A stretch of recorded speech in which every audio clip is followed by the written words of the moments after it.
grateful for the blessings already given. In the goodness of God we're living, in the finished kingdom of heaven, and all is well.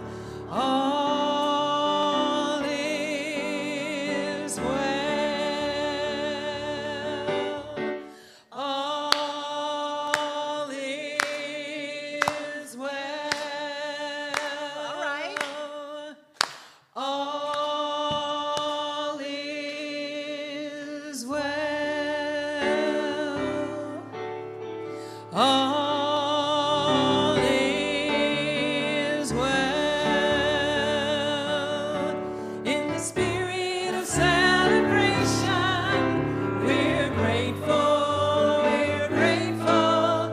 In the brilliance of life's perfection, we're grateful, we're grateful for the blessings already given.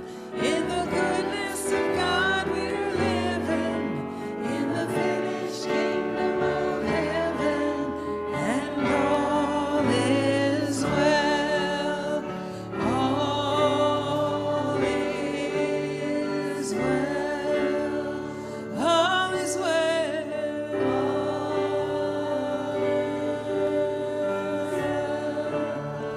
All is well.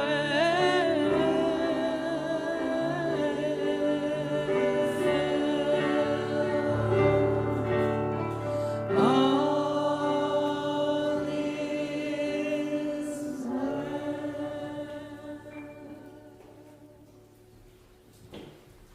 is Yeah, that's Becca.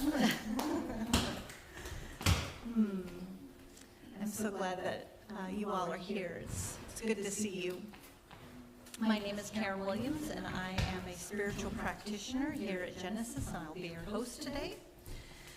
Our online host this morning is Eric, so if you are joining us from Facebook, please say hi to Eric, say hi to each other, create your own little community. Feel free to comment and make your observations in the comment section. Thank you for being here. One of the very first things we do is read our mission and vision statement together, so please join me. You'll find them here. Our mission: we are building a vibrant community, cultivating a garden of spiritual growth, honoring vulnerability, creating a safe place of comfort and peace where all are welcome and accepted. Our vision: Genesis is a bright beacon with an unshakable heart of love, accepting all. A home for the soul where we each creatively express our spiritual brilliance. I hope you see and experience that as you celebrate with us today. All right, our announcements. I'm going to need to keep these on. If this is your first time here, we would love to connect with you.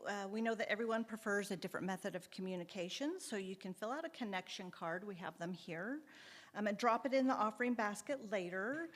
You can scan the QR code on the form, and this will open up a personal line of communication. We want to provide you important information to give you everything you need to learn about Genesis and what we do here. We also have the welcome table back here. They'd love to chat and give a free gift. All right, our announcements. We have name tags. They're in the back. They're always on this little bistro table back here. So please feel free to add one. It helps foster connections as we get to know each other. We're looking for greeters at the door as part of our volunteer welcome team. Please see Cynthia if you are interested in signing up. She's at the welcome table. Today is the day for tiny homes. We've been talking about this for, it seems like, months, and I'm sure it has been.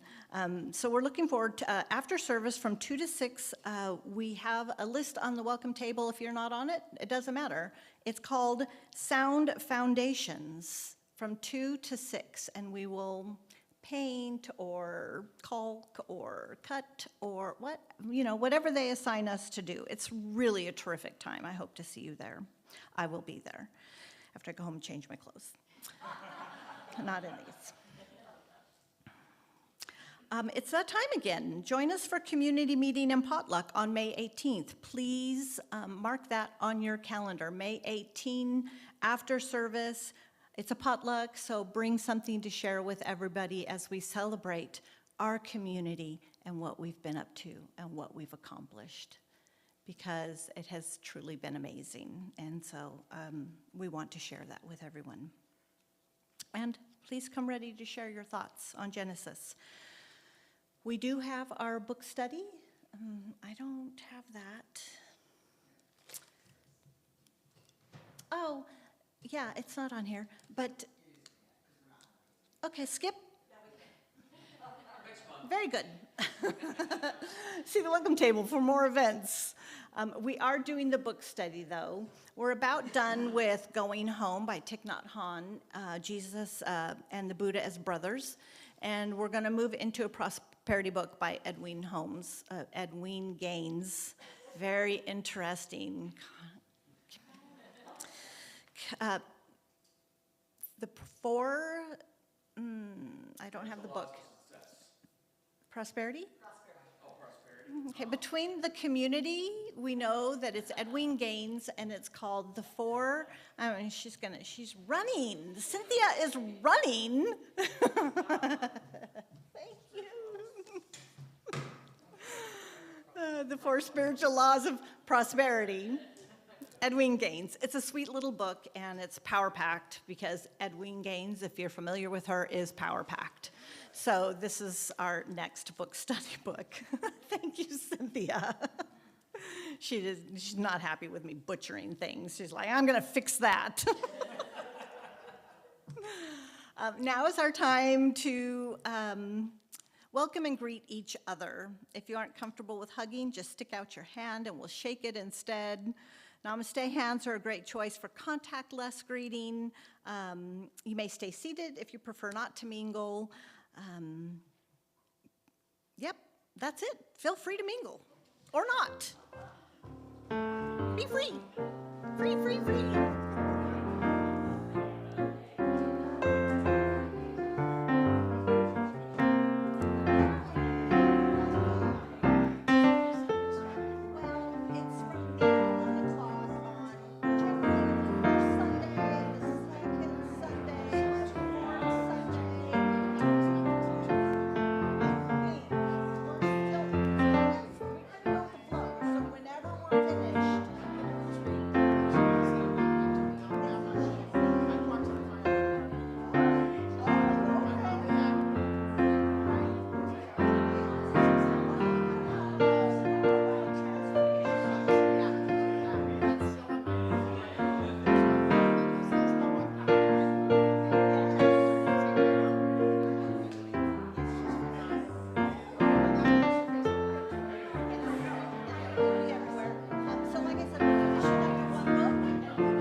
Supposed to look like spring. Thank you, Becca, keeping everybody in their place, which is in your seats at this point. All right, I'd like to take this time to thank everybody who is in service today. We're so grateful for those who show up in service on Sundays, and we could not pull it together without these particular individuals. So every morning, our setup crew is essentially, who sets up the music and our tech and our welcome table. So that's Gideon and Cynthia and Mike and Eric and Jim and James and whoever shows up in the morning. We kind of put out the chairs and do the things. Whoever shows up in the morning. And whoever's here at the end who feels called to fold up a chair or roll up a rug, that's what we do. That's community. And so we are all grateful for that. If you'd like to officially join the volunteer team, please connect with Gideon after the service over here at the welcome table. All right. We're going to move into preparing for our message. So we're going to kind of prepare the soil. So that's this next piece. We're going to begin with a song, a centering song, Breathe and Turn Within. Then we're going to have a little spiritual practice when I bang the gong 3 times, kind of as a breathing. We'll breathe together with each gong. I'll have a reading from Ernest Holmes' 365. It's a treasure of a book if you don't have one, daily readings. And then a prayer followed by a song by Becca. So let's get started with Breathe and Turn Within.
I will praise thee, O Lord, with my whole heart. I will show forth all thy marvelous works. Psalms 9:1. The all-intelligent creative presence is the source of all that I am. I believe in the ability and the willingness of this great source to sustain its own creation. The kingdom and the power and the glory of God is expressed through me. I recognize myself to be a center through which this intelligence and the power of this universe find expression. Infinite mind, operating through me, now brings to me the manifestation of harmony, order, and the highest good. The consciousness of peace and plenty is established within me. All that is necessary to my happiness and well-being now comes into my experience. There's no belief in failure or mistake in the divine plan for me. There's no discouragement and no fear. There can be neither limitation nor lack, for nothing has happened to the one perfect activity. It is in full operation for me. I am now free from any sense of bondage. Strength and courage are my divine birthright, and I am now expressing my true self. All that the Father hath is mine. I draw from the spiritual treasure house all that I need.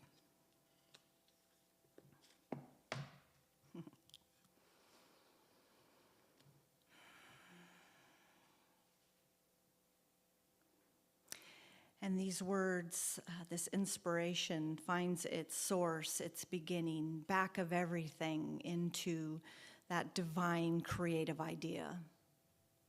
The thing itself that has unfolded itself into and as everything we see, everything we feel, everything we know, everything we are. This great unfolding is individualized as each of us, as all beings everywhere, that we each have a unique expression. And it is our call while we are here to do that thing which we are called to do, whatever that is. As simple as smiling at the courtesy clerk, at the phone call to a loved one, the hug to a neighbor, the casserole to somebody who's ill, the march, the demonstration, the rally, the prayer, the vocation, whatever way we give ourselves to the world. And every minute is God unfolding, that continuous process of unfolding every moment, which makes every moment new, a new choice, a new decision, a new direction. The infinite, always available, every need being met. This is the declaration. This is the unfolding of spirit. I celebrate it today here at Genesis because I know that what we do here is part of that demonstration, is part of that unfolding. It is the gift that we collectively give to the collective. And we know that what happens here creates a wake that moves out beyond this place and out into all that is. So I call it good and very, very good, all the time, in all ways. I give thanks for Reverend James as he's made himself available to Genesis as our leader, our director, our spiritual guide, our inspiration, our motivator, the one who gives that message in his own unique way. So grateful. Grateful for all the leadership, for the music,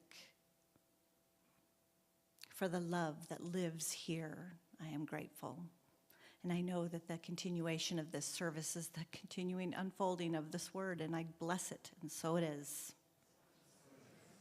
Becca Palm. Yes. I used to hold my breath and wait afraid to shift the weight of fate. But silence never kept me safe. It made shadows stay. Now I know my voice can rise like thunder rolling through the skies. Each word a truth I don't disguise. Won't apologize. Speak my light, I draw my line. With steady hands, this voice is mine. I claim the space I'm standing in. With love and courage I begin. I speak my truth.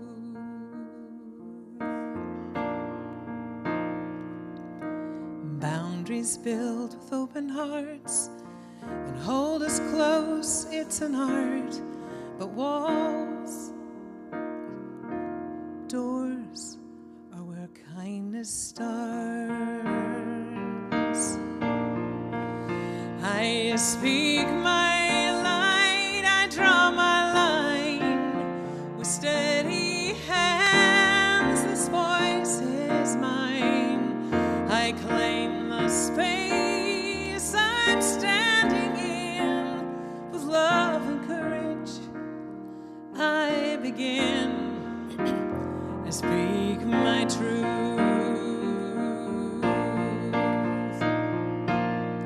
And no more silence, and no more fear. The voice I lost is now crystal clear.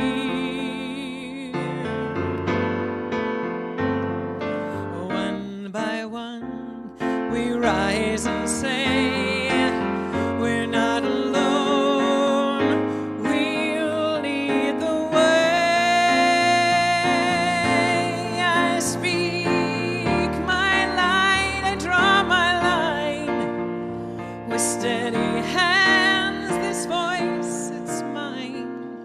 I claim the space I'm standing in. With love and courage I begin. I speak my truth and let it shine. This power was and is always mine.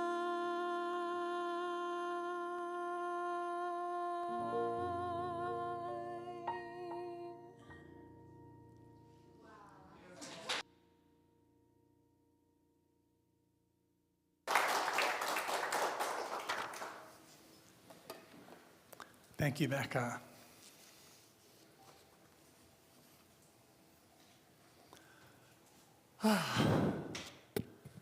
So happy to see everybody. And today we're going to talk about our truth. In fact, let's start off with our affirmation.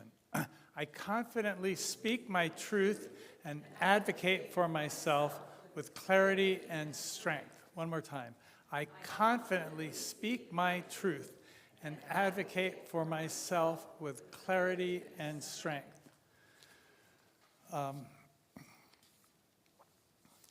So Roshi Joan Halifax is an abbot of a Zen monastery in New Mexico. She's also the author of several books, and she writes, all too often our so-called strength comes from fear and not love. Instead of having a strong back, many of us have a defended front, shielding a weak spine. In other words, we walk around brittle and defensive, trying to conceal our lack of confidence.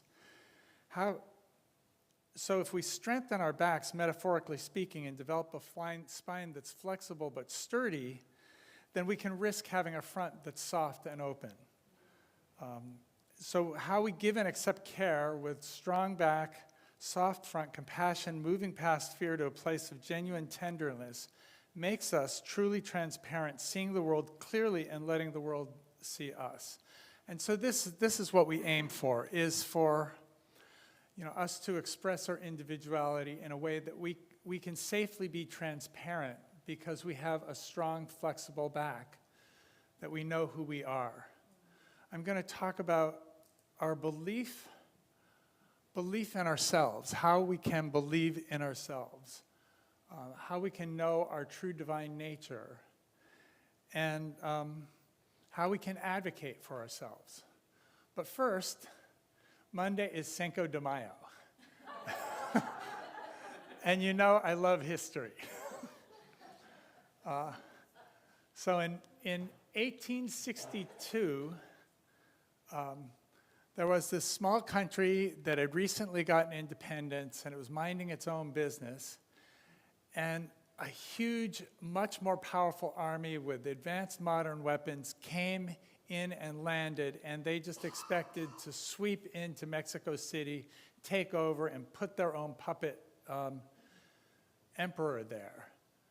But at the Battle of Puebla on May 5th, 1862, hence Cinco de Mayo, this outnumbered, outgunned Mexican army fought off and defeated this much larger French force, this much larger invading force with better weapons and more soldiers. And it ended up taking the French more than a year. I mean, they did eventually conquer Mexico City, but it cost them dearly. And they paid for every step of the way with blood of the French soldiers. But the doughty Mexicans impressed the whole world so much by standing off this bigger, mightier superpower attacker that in 1865, the U.S. just said, you know what? Even we can't stand to see this anymore. France, get out of there.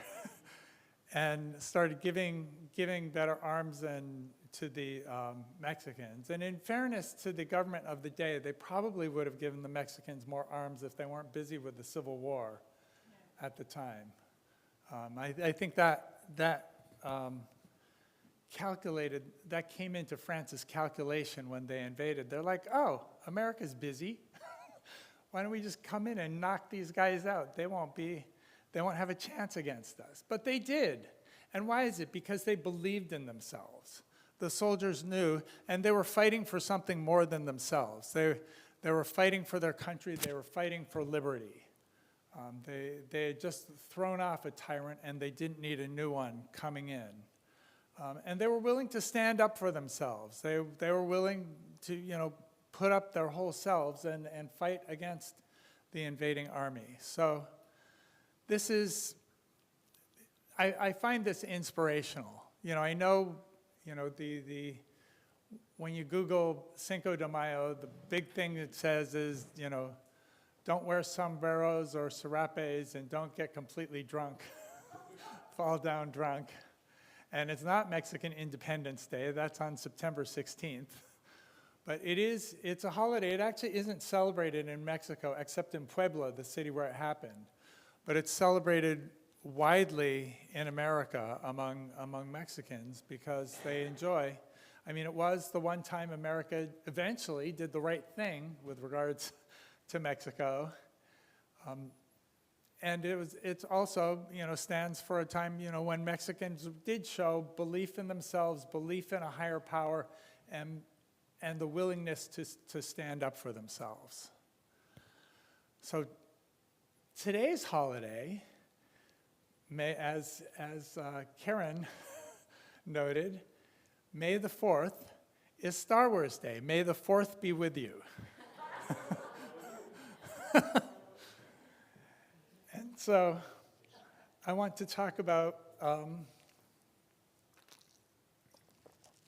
Star Wars Day and the hero's journey. You guys have heard from me, but I will repeat it because you can't say this too many times. There is a connection between the Center for Spiritual Living and the Star Wars movies. George Lucas, when he was making the Star Wars movies, was very influenced by Joseph Campbell's books on mythology, The Power of Mythology and The Hero's Journey.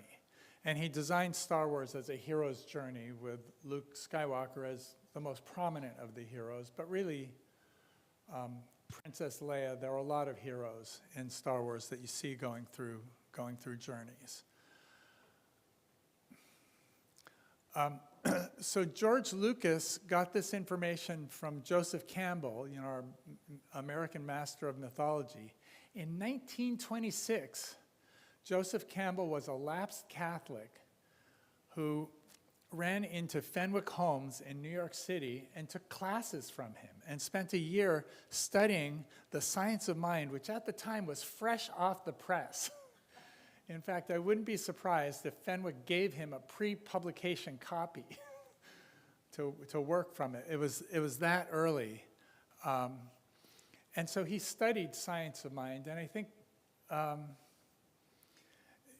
the famous story about it is that at some point he came to his teacher. Fenwick was Ernest Holmes' older brother, and Joseph Campbell said, "Look, I don't know what to do. Nothing that's practical interests me." And Fenwick said, "Well, what would you like to do? What sets your heart on fire?" And he said, "Mythology. I love mythology, but that's the least practical thing in the world." And Fenwick said, "No, if your heart is on fire about mythology, you can make it practical." And Joseph Campbell changed the world. We all know about the hero's journey because of him. We all know about the power of mythology. So he really took, he also studied with Jung. As soon as he was done studying with Fenwick Holmes, he moved to Europe and studied with Jung. So he knew everybody. But I like to think, when they talk about may the force be with you, we know what the force is in Star Wars. There's the dark side of the force, which is ruled by anger and hatred and wanting to control people. And there's the light side of the force, which is ruled by, higher intuition and love and compassion and wanting everything to be right and work together. And I think this is what George Lucas got from Fenwick Holmes through Joseph Campbell, is this idea of a divine power. Now, I grew up in a family of proud atheists, and the most feisty of these was my baby brother, who actually taught atheist Sunday school to his daughter. He is that determined. But when I talked to him, when we would talk about religion, he was like, "Oh yeah, if I were to believe in a God, it would be a God like the Force, like a power we connect with that empowers us to do what we want, and that where you can tune into the positive side or tune into the negative side." He says that's something I could believe in. I couldn't get him actually much farther than that, but. It's nice that the Star Wars Force, coming from the Center for Spiritual Living, is that I think it's because it's palpable. I think it's because we all experience it in our moment-to-moment life. And Ernest Holmes' genius was to put voice to it and line it up with all the powers we see. Of course, he didn't do it by himself. He learned so much from Thomas Troward and Emerson and Emma Curtis Hopkins, the whole gang. It's done with group consciousness, and people would build upon one another. But he did express it uniquely, as they did in Star Wars.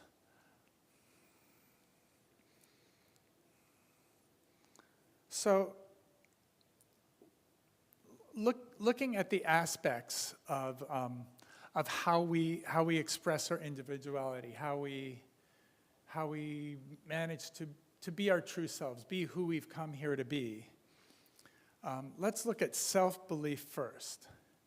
And Yoda, when he was on the planet Dagobah, training Luke in his Jedi ways, he said, "Do or do not. There is no try."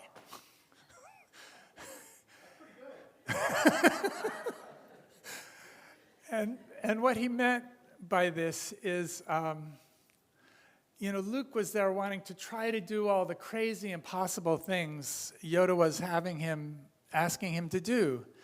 And he was like, I know it's impossible, but I will really sweat and effort and do everything I can to make it look like I'm trying. And yet I was like, you're missing the first step. The first step is you need to know what you can do and do that. I guess, in some ways, Luke Skywalker was. He knew what he could do, and it was not that. He could look like he was trying. But this is true of us all. When we want to accomplish something, if we don't believe in ourselves, there are so many stumbling blocks. I mean, I don't want to say it's impossible, but I almost do. If you don't believe in yourself, if you don't believe you can accomplish the task, then it would take a miracle for you to be able to accomplish it. So there's a moment, like if you're ill, when I first learned affirmations, I learned them in 2 steps. I learned first you affirm what you want to believe is true, and then you note how you feel about it. And this is important because when you do connect with the divine, when you want to affirm something, you don't want just you want the thought, but you want the emotion behind it. And the emotion is what powers it. The emotion is what makes it go. Human beings are not thinking creatures who feel. We're feeling creatures who at some point had a neocortex bolted on. But it's the feeling that sort of runs the body, and the neocortex tries to get in and fine-tune things. So if when I was affirming good health, as an example, I would affirm, I am healthy, whole, and perfect, even though I feel like crap. And then I'd say, okay. And then I reframe and then I feel like, even though I feel like crap. And I'd say, I know my immune system is working, and my immune system is making me feel like crap because that's how I know it's working, and it's shooting out, the exogenous whatever kind of microbe is in me trying to do. Right, exactly. And by that kind of, it's not that I believe I'll be healthy tomorrow. It's that I know right now my body is doing what it can. It's my immune system is every way empowered to create health. And so that's how I manifest health, is with my immune system now, not by like something happening in the far off future. Because abundance is another way to think of that, when you think about, being wealthy. And I can say I am abundant, wealthy, and generous, even though my bank account is empty. But I know that if I'm spending less money than I'm making, or if I'm on track to have, a way to be on top of that, then my trajectory works, and my trajectory will make me rich, and it will make me better off than, for example, somebody who has a lot of money but is spending more than they're taking in and doesn't have a plan to reverse it. So our trajectory we can look at today, and we can feel it now. And this is, we know that the spirit within us, infinite intelligence, exists now, that the future is a concept, the past is a concept. What exists, is this now moment. And so this is how Luke, finally, I think, when he was training Luke on Dagobah, Yoda kept doing things that annoyed Luke so much that finally Luke's anger broke forth. And with his anger, he suddenly had the power to use the Force to lift his ex-fighter out of the swamp and to do all the Jedi tricks. But he needed to be 100% behind what he wanted to do. This I think I'll try. Yoda knew that wasn't going to work. So Ernest Holmes said,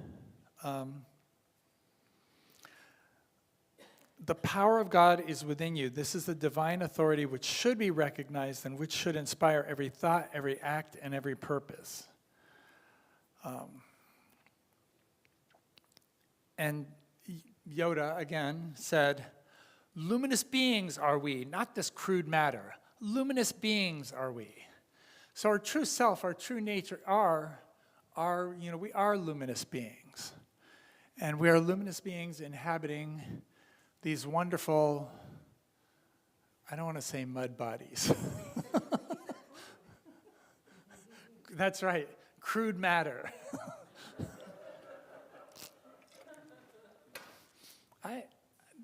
That describes me.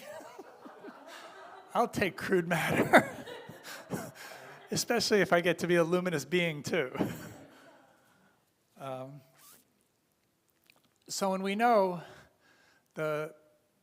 one of the most famous scenes in the first Star Wars movie was when Luke Skywalker was in his X-Fighter flying into the Death Star, and there was so much commotion going around. There were TIE fighters shooting at him. In fact, his Darth Vader, the worst of the Sith Lords, was right on his tail trying to kill him.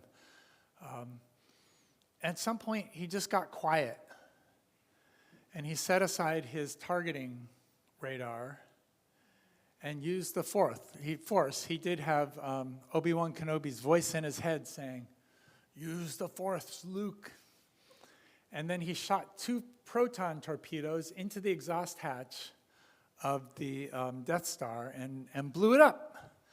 So this was a way, Luke in his hero's journey learned to master the Force enough that he could put his proton torpedoes where nobody else could put them.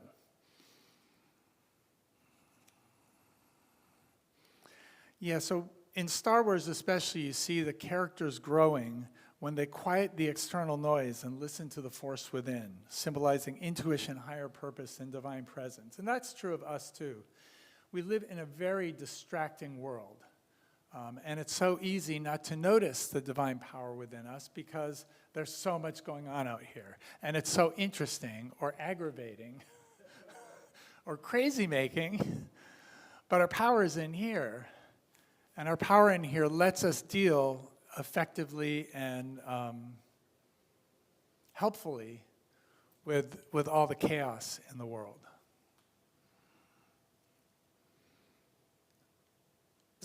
The last point is aligning with the universal laws through self-advocacy. And this, of course, is what General Zaporista did when he got together his ragtag band of Mexicans to hold off the French army at La Puebla. He was like, "We stand for ourselves, men. We're gonna fight these guys, and we're gonna hold them off, and we're gonna win." And they did.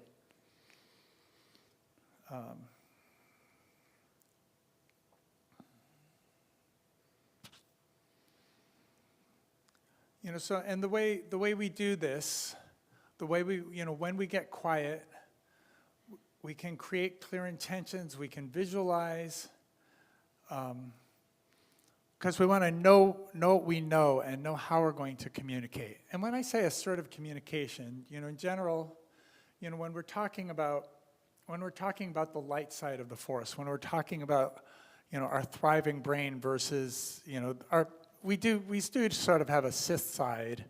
We've got the part of our brain that's scared. We've got the part of our brain that's angry. We've got the part of our brain that wants to do it all ourselves, get away, I can do it better myself.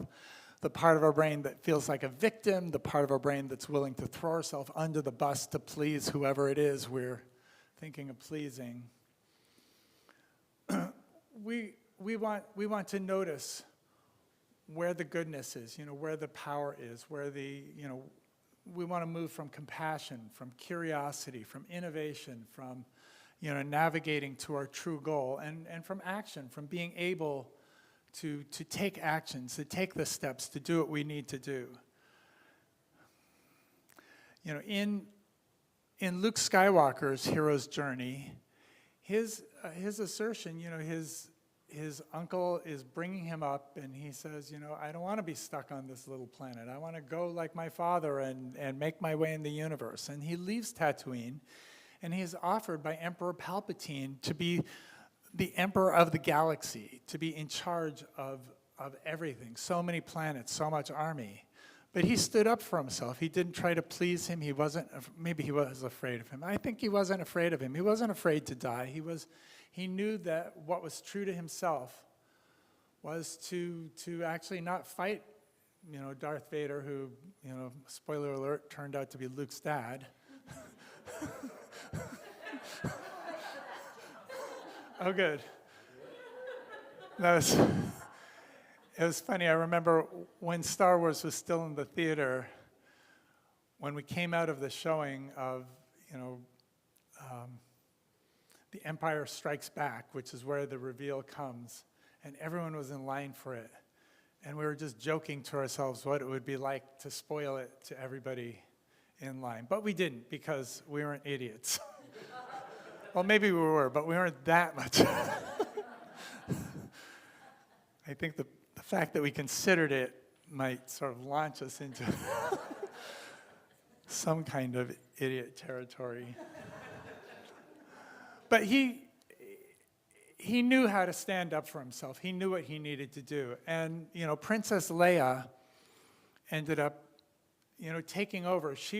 By the end of the movie, she's head of the rebellion. And she managed to do that by being true to herself, being tough. She was never a damsel in distress. She always knew what she was doing. And she won. She won the rebellion and set a new republic in place. And so they all managed to do this. So Brené Brown talks about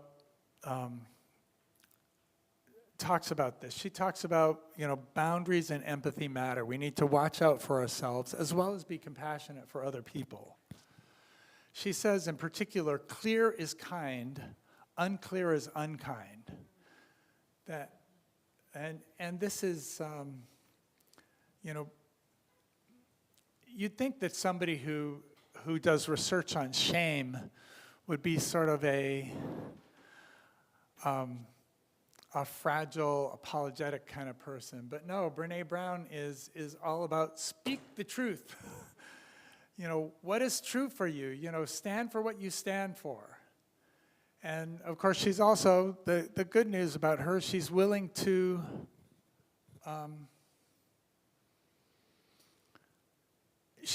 be completely vulnerable. She's willing to own up to all her faults. Because we all have that kind of faults. We are feeling beings feeling beings who are trying to be compassionate and thinking, and we're managing this swirl of feelings coming around our bodies. Truth-telling builds connection. So by showing up honestly, even when we're scared, we can make stronger connections with other people. You can make connections. I remember when I was in college, I found that the fastest way to connect to somebody was to complain about something. And you found that you could have friends, and what you had in common with the friends was you didn't like someone or something else. But those friendships weren't very resilient. They didn't really last. The friendships I got were the people who got to see my true self. And so I think this is true for all of us. So vulnerability is bravery, authenticity over approval. So we always know, or we think we know, what other people want us to say. But in fact, if we say what's true for us, then that gives that person permission to say what's true for them. And we can find ourselves, it's a more honest, it's a more durable, it's a more lasting relationship. And so this is, by the way, one of the things I loved about Genesis when I first showed up here, is in the mission and vision, which we read, there's a lot of Brené Brown. And so it's nice to see a church living our purpose, living with that. So I think, like Star Wars, I want to encourage us to believe in yourself. And if you don't believe in yourself, then that's a false self. What is the self that you can believe in?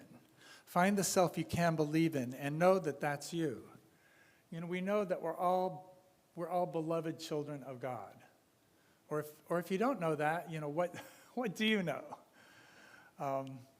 We know that there is an infinite mind. We know there's an infinite power everywhere in the universe, and it's everywhere present in us, as well as everybody else. And so we can know that. We can know that we are individual aspect of the totality of the universe. And so we are a part of something bigger. And last, we know that we can advocate for ourselves. We can be our authentic selves, and we can be, if we're willing to be vulnerable, if we're willing to speak truth, if we're willing to watch out for ourselves while being compassionate and looking out for other people and working on our higher purpose, then this is what we need to. So let's say it 3 times together. I confidently speak my truth and advocate for myself with clarity and strength. I confidently speak my truth and advocate for myself with clarity and strength. I confidently speak my truth and advocate for myself with clarity and strength. That's another thing I like about you guys, is everybody confidently speaks their truth. And I see a lot of advocating for ourselves, for each other, with clarity and strength.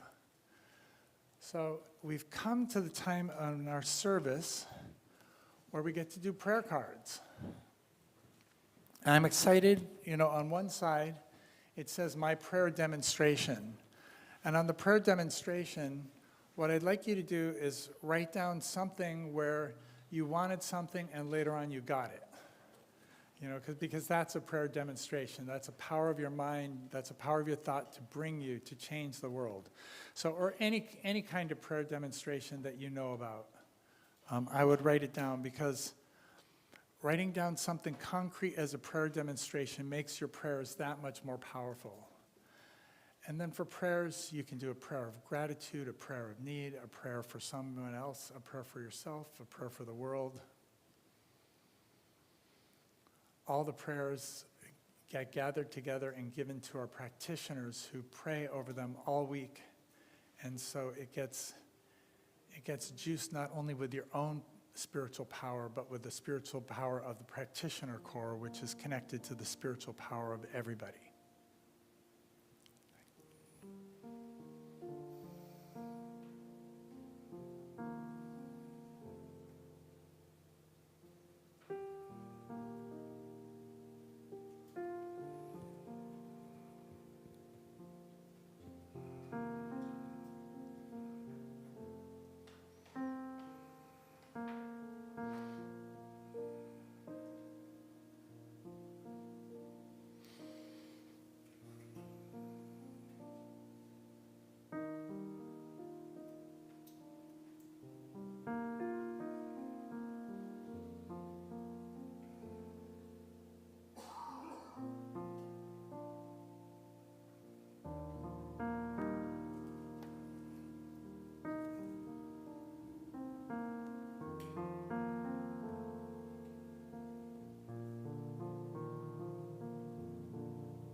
And now more beautiful music from Becca.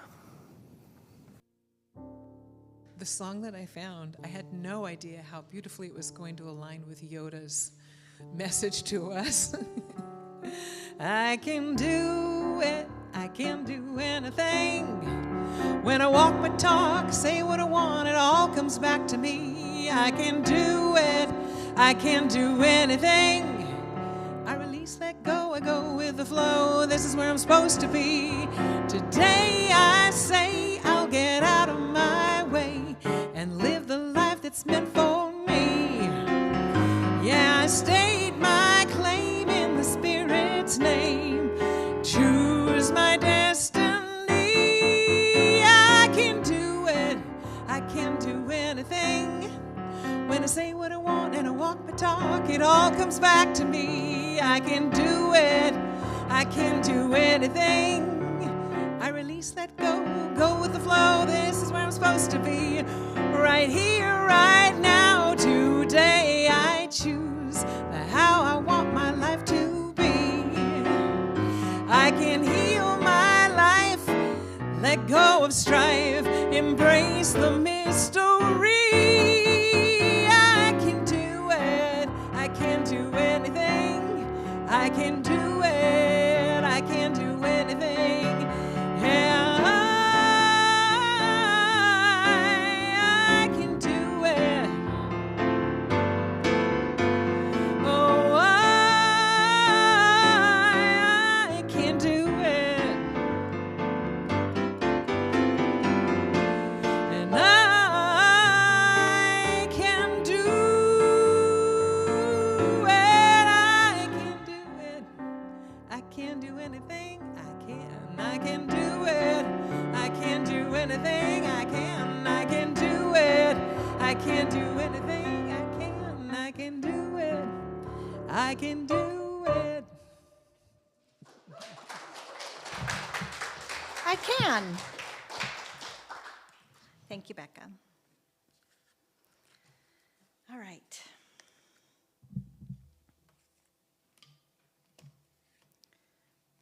Filled out our prayer cards. Our other little envelope that's connected to the prayer card, this envelope is for giving. Genesis is a community dedicated to love, inspiring harmony, and creating connections to empower spiritual growth, and we love that you are here to share in that with us. This is an invitation to participate in circulation, to connect with abundance and generosity.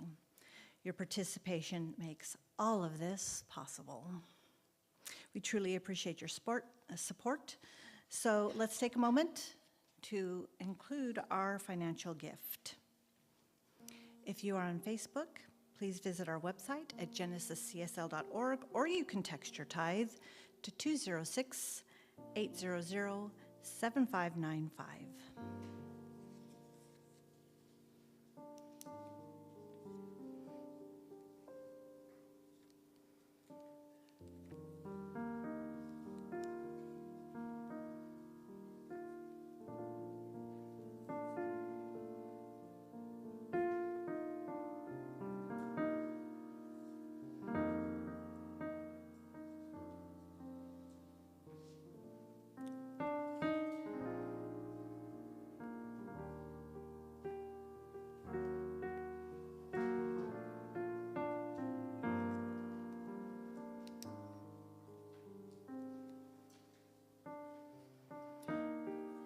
Affirmation in here is, I give joyfully and easily, for God is my source and abundance is my nature. We don't say that often enough, but it is on your collection envelope every time you make a donation. So thank you. So if you feel called, please hold your offering and your prayer close to your heart as we say our offering blessing together. Divine love, through me, blesses and multiplies all that I am, all that I have, and all that I give, and all that I receive, and I am thankful. So Gideon's going to come around, collect our offering and our prayer cards, and as he does that, we're going to sing Stepping into the Flow. I'm stepping into the flow, giving and receiving blessings that I know I'm a part of something bigger in all I am. So grateful. I'm stepping into the flow. So grateful. I'm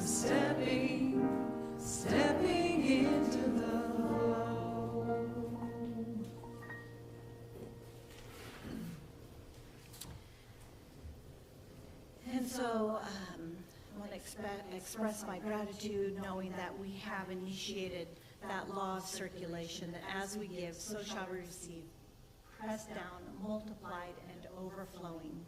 And it is good and very good, and so it is.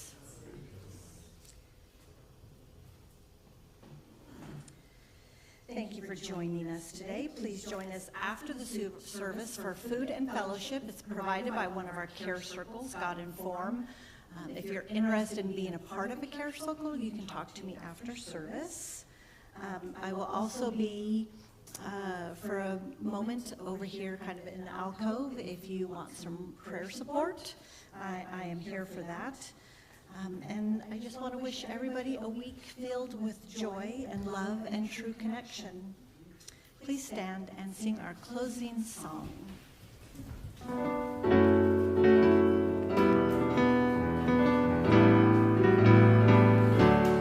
I release and I let go.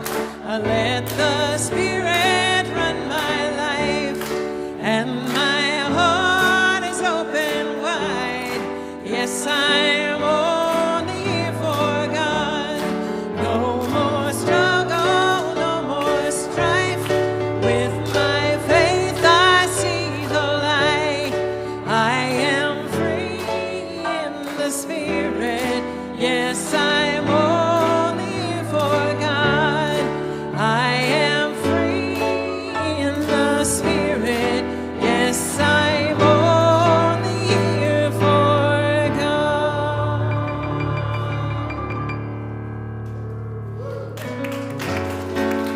Work with joy.